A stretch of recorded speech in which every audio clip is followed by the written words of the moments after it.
Hey everyone, it's week 2.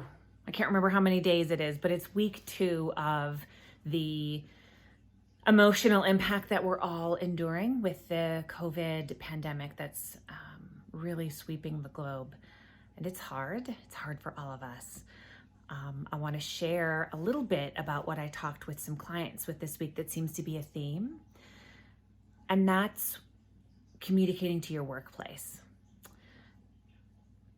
There's been several different situations where people have felt pressure to go into work. People have felt pressure to communicate the severity of what's going on if their primary headquarters are not on one of the coasts, and yet they are.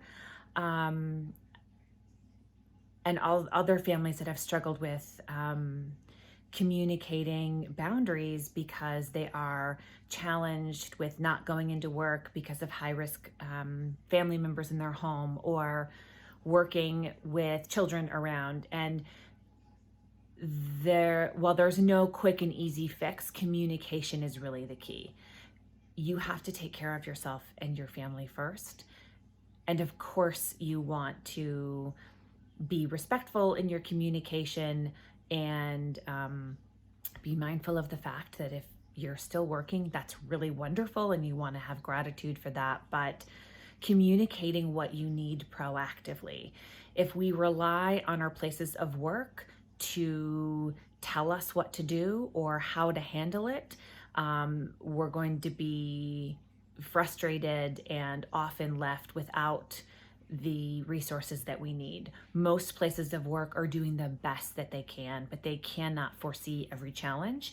They can't mitigate every problem. So sit down and make a plan about how you can work best, and what you need, and then communicate it to your direct manager or to your HR. It's really hard because we're all sort of coming at this as a reaction, but the more you can communicate and be clear about what you need and how you can work effectively, the better that's going to be for the relationship overall and for your health and well-being, to know that there's a plan of action in place that's going to work for you specifically. There's also how to rearrange your day, but I'll save that for another topic and another day. A little bit of insight on how our family has worked today. So I am home with my husband and 2 children and lots of clients and a lot of work. And I took some time out today to talk to my children's teachers because, oh my goodness, they have a really hard job in general. And now they're also trying to switch to remote learning, and they're having, challenges. And I wasn't sure what the expectations were. We were all not sure what the expectations were. Everybody's yelling at one another about what we need to do. So, it's been a little bit chaotic this week. So we try to do the best we can with setting up a schedule, but then also meeting with the teachers themselves to try to figure out, okay, what's the priority? What do we need to be doing? And I need help, basically asking for help. And so that seemed to go a little bit better this week. Stay tuned because we'll see how that goes next week. Self-care today. I literally wore a sweatshirt and my workout clothes almost all day, with the exception of 2 meetings, so that when I have 10 minutes, I'm going outside and trying to work out, or just run or just walk.